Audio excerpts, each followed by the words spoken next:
এটার আনবক্সিং তো তোমরা দেখেইছিলে। আমি এই মোবাইল হোল্ডারটা ইউজ করব। এটা হচ্ছে গাব কোম্পানির, দেখতেই পাচ্ছ। এটা একটা চাইনিজ মোবাইল হোল্ডার, কিন্তু কোয়ালিটিটা এর খুবই ভালো। সো গাব কোম্পানির P50। এটার প্রাইস মোটামুটি 2100 মতন পড়েছে। আমি এটার বাইং লিঙ্কটাও দিয়ে দেবো যদি তোমরা নিতে চাও। কোয়ালিটিটা ইজ অসম, খুবই ভালো কোয়ালিটি, দ্যাটস ওয়াই আমি এটা নিয়েছি। আর এটা পুরোটাই হচ্ছে মেটাল ফোন হোল্ডার। সো এই হচ্ছে মোবাইল হোল্ডারটা। এটাকে এবার আমি এখানে সেট করব এইভাবে, ঠিক আছে?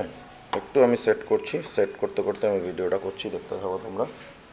সো আমাদের এই মোবাইল হোল্ডারটা যেটা দেখতে পাচ্ছ, যেটা এখনই দেখালাম তোমাদের, এটা এবার ফিটিং করছি আমি। এখানে একটা আলাদা করে ওরা ওয়াশার দিয়েছে, ওয়াশারটাও আমাদের এখানে ফিট করাতে হবে যাতে এটা প্রপারলি বসতে পারে।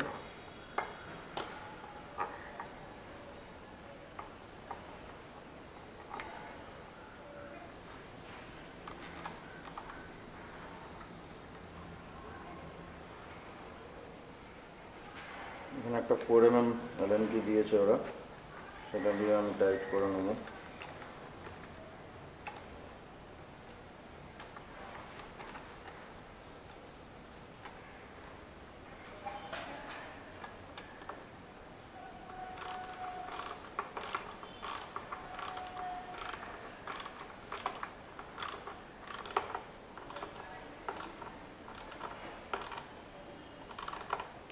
তো দেখতে পাচ্ছ তোমরা যে আমাদের জিপিএস মাউন্ট যেটা, এটা বসিয়েছি, তার উপরে এই মোবাইল হোল্ডারটা বসিয়েছি।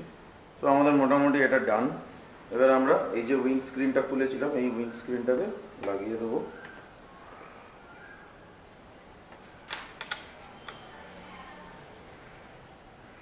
তো আমাদের মোবাইল হোল্ডার ডান। জিপিএস মাউন্ট আমাদের তিনটে জিনিস এখানে ফিট করা হয়ে গেল। টিএফটি প্রোটেক্টর, এটা হচ্ছে জিপিএস মাউন্ট, ইনস্কেপ ড্রিমসের টিএফটি প্রোটেক্টর, মোটো ইউরেনের জিপিএস মাউন্ট, আর গাব কোম্পানির P50 মোবাইল হোল্ডার। ডান।